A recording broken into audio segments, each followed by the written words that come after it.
He didn't think he was making a mistake. That was the part that stayed with me longest. The way he sat across from me at that restaurant in Midtown, perfectly pressed shirt, expensive watch, ordering a second glass of Cabernet like we were just catching up after a long week. He was 51 years old. He had a name that opened doors in this city, and he had absolutely no idea that the woman sitting across from him was already 3 months pregnant with his child. I was 32. I'd been working in healthcare administration for 7 years, managing billing operations for a mid-size orthopedic group in Nashville. Not glamorous, not the kind of job people ask about at dinner parties, but it was mine. I'd built it from a front desk position at 24, took every certification exam they offered, cross-trained in coding and compliance until I was running a team of 11 people.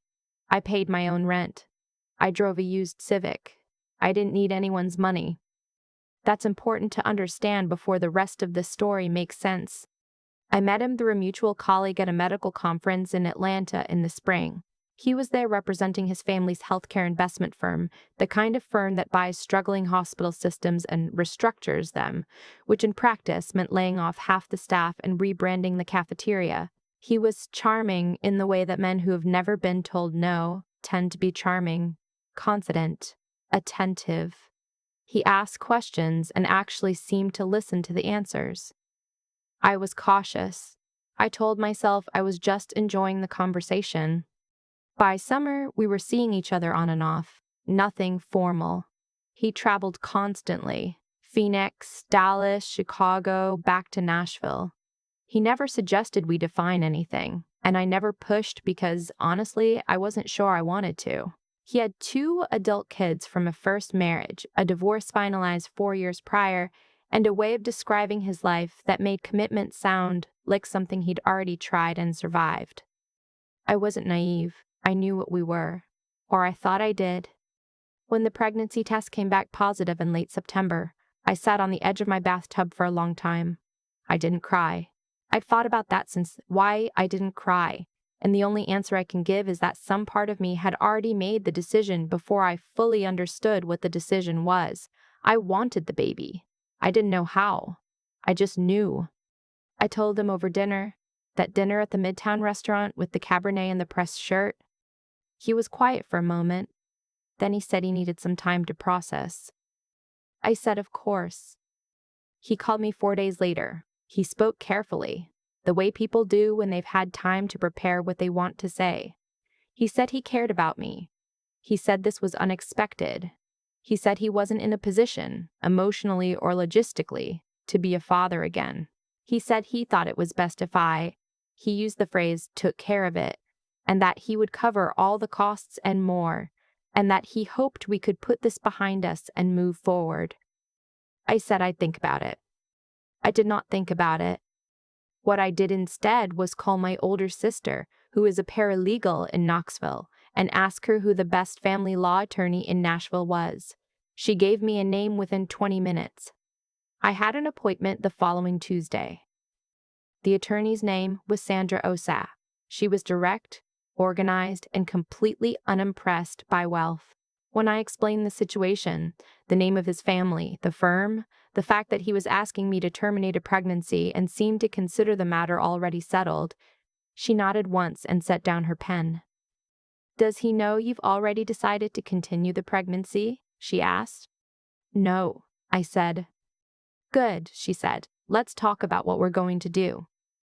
What Sandra told me that afternoon changed the shape of the next several months of my life. In Tennessee, an unmarried father has no legal rights to a child until paternity is established, but he also has no ability to opt out of financial responsibility once it is. Voluntary acknowledgement of paternity at birth or a court-ordered DNA test would establish legal fatherhood, and child support in Tennessee is calculated using the income shares model, meaning both parents' incomes are factored in, but the higher the paying parent's income, the more significant the monthly obligation. She walked me through what high earner calculations looked like in practice. I remember staring at the number she wrote on the notepad and thinking it was a typo. It was not a typo. I drove home that evening and sat in my kitchen for an hour before I could eat anything, not because I was scared, because I was starting to understand. for the first time, the actual shape of what was ahead of me. He called again the following week. His tone had shifted slightly, less warm, more deliberate. "Have you made a decision?" he asked. "I have," I said. "I'm continuing the pregnancy." There was a pause. "I see," he said. "Then I want to be respectful about this. But I need you to understand that I can't be involved. It wouldn't be fair to anyone, to you, to the child, to my family." "I'm not asking you to be involved," I said. Another pause. "Then what are you asking for?" "Nothing yet," I said. He didn't know what to do with that. People like him are used to problems that can be resolved in a single conversation. I wasn't going to be a single conversation. What happened next was not something I initiated. I want to be clear about that. 2 weeks later, I received a phone call from a number I didn't recognize. The woman on the other end introduced herself as a representative of his family's legal office. Not a law firm, not a court. His family's private legal office. She was pleasant, professional. She said they were reaching out because she understood I was expecting, and the family wanted to explore a path forward that was beneficial for everyone. I asked what that meant. She said the family was prepared to offer a settlement, a one-time payment of $2 million in exchange for a signed agreement confirming he had no legal connection to the child, that I would not pursue paternity or support, and that I would agree to a non-disclosure clause regarding the relationship. $2 million to make his child disappear from his record entirely. I was quiet for long enough that she asked if I was still on the line. "I am," I said. "I'll need to consult with my attorney." "Of course," she said. "We'd appreciate a response within 10 days. I called Sandra before I pulled out of the parking lot where I'd taken the call.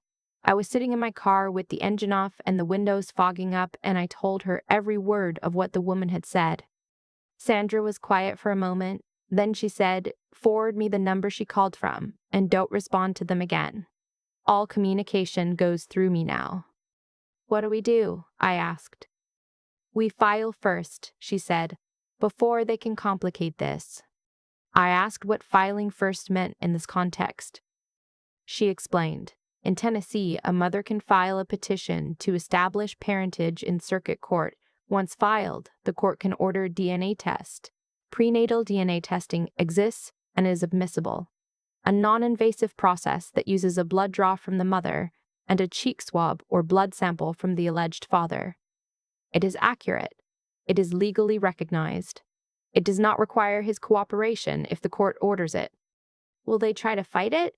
I asked. "Probably," she said. "But fighting a court order for parentage when the child is already on the way is a losing strategy. It looks bad. Judges notice." We filed the following Monday. I wish I could describe some dramatic moment, the moment I walked into the courthouse, the moment I signed the petition. But the truth is, it felt surprisingly ordinary. Sandra had an assistant named Renata who handled the paperwork with the efficiency of someone who had filed 1,000 of these. I signed where she told me to sign. I initialed where she told me to initial. The clerk stamped the documents. Outside, Sandra made a call to a process server she worked with regularly. He was served at his office 3 days later. I know this because Sandra told me. I didn't see it. I didn't need to. He called me that evening. He wasn't calm this time. "What is this?" he said. "A legal process," I said. "My attorneys are going to be in touch with your attorney," he said. "I know," I said. "That's the appropriate way to handle it." He said some other things. I let him finish. Then I said goodnight and hung up. His attorneys contacted Sandra within 48 hours. They proposed, again, a settlement, this time higher. $3 million, same terms. Sandra replied in writing, formally declining on my behalf, and noted that any further settlement discussions would be considered a bad faith attempt to circumvent a court proceeding. They went quiet for a while after that. I thought maybe they were regrouping. They were. 6 weeks later, I was about 5 months along by then, starting to show, wearing the same 4 work outfits in rotation and eating more peanut butter than I'd eaten in the previous decade. Sandra called to tell me his attorneys had filed a response to our petition. They were contesting paternity. They were also claiming in a footnote that Sandra read to me with a particular flatness in her voice that I had misrepresented the nature of the relationship and that there were other potential fathers. I sat down. "That's a tactic," Sandra said. "It's not unusual. It's designed to make this emotionally exhausting and to create a narrative they can use in court if necessary." "Can they make that stick?" I asked.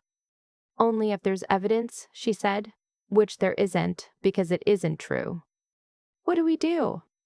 "We request the court-ordered DNA test," she said, "which we were going to do anyway. We do it on the record, formally, through the court. When the test comes back, their footnote becomes embarrassing instead of strategic." The court ordered the test 8 weeks later. It took another 3 weeks to schedule and process. I went to a lab near my office on a Wednesday morning before work. It was raining. I remember the umbrella I was carrying had a broken spoke, and I kept meaning to replace it. The results came back in 12 business days. Paternity confirmed, 99.97%. Sandra sent the results to opposing counsel with a single line of cover text. She told me later what it said. I asked her to repeat it twice because I wanted to remember it exactly. It said, "Please advise your client to consult with Tennessee Family Law Counsel regarding his current financial exposure." The call from his personal attorney came the next morning. Not the family's legal office, his own attorney. He wanted to discuss settlement again. Sandra told him we'd hear any offer, but she wanted it on the record that we were fully prepared to proceed to a support hearing. What happened at that hearing is the part I didn't fully anticipate, even after everything Sandra had told me. His income, the documented portion, the portion available through business filings and tax records his attorneys were required to disclose, was significant. Not just salary. Investment distributions, board compensation, retained earnings from the family firm. Sandra's forensic accountant? Yes, she had a forensic accountant on this case, which is something I did not know was a thing people had until I needed one. Put together a picture of annual earnings that made the original $2 million offer look almost insulting in retrospect. Tennessee uses the income shares model. Both incomes go in. His income was exponentially larger than mine. The model does not have a ceiling in Tennessee the way some other states do, a point Sandra had made early on, carefully, without editorializing. The judge reviewed the documentation. She was a woman in her early 60s with reading glasses on a beaded chain and the demeanor of someone who had seen every version of this situation before and remained unimpressed by all of them. When she announced the monthly child support figure, his attorney visibly stiffened. He, sitting 2 tables away from me in that courtroom, went pale. I didn't look at him for long. I looked at Sandra, who was already writing something in her notepad, and I thought about the broken umbrella in my car and the fact that I needed to replace it before the baby came, and the way the courtroom smelled like carpet cleaner and recycled air, and how I had driven myself here this morning and would drive myself home, and that felt exactly right. He did not speak to me after the hearing. His attorney requested a 60-day period to review the support order before formal entry. Standard procedure, Sandra said. It didn't change the numbers. I drove home. I stopped at a Target on the way and bought a new umbrella. I stood in the baby section for a while, not buying anything, just looking. I'd been avoiding it for months. That particular kind of looking, the kind where you start calculating square footage and assembling furniture in your mind. I let myself do it that day. It felt safe now. My daughter was born in May. 7 pounds, 4 ounces. She had my mother's nose and a full head of dark hair. And she screamed with what I can only describe as intention from the moment she arrived. I named her Frances, no middle name that belongs to him, no gestures in his direction. Frances, after my maternal grandmother, who raised 4 children in rural Kentucky on a schoolteacher's salary and never once suggested her circumstances were the ceiling of her life. He is not asked to be involved. Sandra informed me early on that he could petition for visitation rights, but that doing so would require acknowledging legal paternity in writing, which he has continued to resist emotionally even after the court established it factually. His attorneys have not filed anything since the support order was entered. The monthly payments have been direct deposited on the 1st of every month as ordered. I think, sometimes, about the phone call where he said having a child wouldn't be fair to anyone. I've turned that sentence over in my mind the way you turn over a strange rock on a trail, looking at the underside, trying to understand what lives there. He meant it would be inconvenient for him. He packaged that inconvenience as consideration for others, the way people do. He thought that if he framed his preferences as fairness, I would accept them as wisdom. I didn't. What I did instead was learn the difference between a man who uses the language of care and a man who actually shows up. Those are not always the same person. In fact, in my experience, the men who talk most about what's fair and wise are frequently the ones least interested in either. Frances is 9 months old now. She pulls herself up on the edge of the coffee table and looks enormously pleased with herself every time. She eats mashed peas with more enthusiasm than I have ever brought to anything. She wakes up at 5:30 in the morning and has strong opinions about which stuffed animals are acceptable for overnight duty. I am tired in the specific way that single mothers of infants are tired, the kind of tired that sits behind your eyes and becomes, over time, just the texture of your life. I have help. My mother drove up from Knoxville in those first weeks and didn't leave for 2 months. My sister comes on weekends sometimes. I have a good daycare provider named Shirley who sends me photos during the day. The child support covers a significant portion of our expenses. I want to say that plainly because I think there's a version of this story where the money gets minimized, where the teller of the story says it was never about the money and the money doesn't matter. It matters. It matters practically, in terms of what Frances will have access to, the quality of her childcare, the college fund I've already opened, the neighborhood I was able to move to. She deserves financial support from both parents. The court agreed. I am not interested in making him a villain. I don't need him to be one for the story to make sense. He's a man who made choices and then encountered a legal system that required him to account for them. That is not tragedy. That is consequence. What I want people to understand, and I've thought about how to say this precisely, is that I did not go to court because I was angry. I went because I understood that the legal system exists to protect people who know how to use it. I was lucky to have an attorney who was exceptional at her job. I was lucky to have a sister who knew her name. I was lucky in ways that matter, and I also worked. I showed up. I signed the documents. I went to the lab in the rain. I sat in that courtroom and let the law do what it was designed to do. There will be women reading this or listening to this who are somewhere in the middle of what I went through. Maybe earlier. Maybe further along. Maybe the offer on the table is smaller. Maybe there's no offer at all, just silence and avoidance. Maybe someone has told you that fighting it is too hard, too expensive, too uncertain. I can't promise you my outcome, but I can tell you what my attorney told me on the day we filed. The law doesn't care how much money he has, it cares about the child. I have read that sentence back to myself more times than I can count. Frances is asleep in the next room. I can hear the white noise machine from here, this low, steady hum that fills up the apartment in a way I've come to find genuinely comforting, like the whole place is exhaling. I should be doing the dishes. I should be going to bed. Instead, I'm sitting at my kitchen table thinking about a woman I'll never meet, someone in a situation I recognize who hasn't made her call yet, who is still deciding whether the fight is worth it. It is. You already know what you're going to do. You just need to let yourself do it. I think about the umbrella a lot, the one with the broken spoke I kept meaning to replace. I carried it to the lab in the rain the morning of the DNA test, and I thought about it again when I finally bought a new one at Target on the way home from the hearing. It's a small thing, but that's how I know I was okay. I was still thinking about small things, still moving through the ordinary motions of a life. Even while something enormous was being decided a few miles away in a courtroom that smelled like carpet cleaner. What I understand now, that I didn't fully understand at the beginning, is that outcomes follow from choices, not in a clean, guaranteed way, but in a real one. He made a choice when he used the phrase, "take care of it." His family made a choice when they put a number on my daughter's existence. And I made a choice when I drove to a parking lot, sat with the windows fogging up, and called Sandra before I'd even started the engine. None of those choices were neutral. All of them had weight.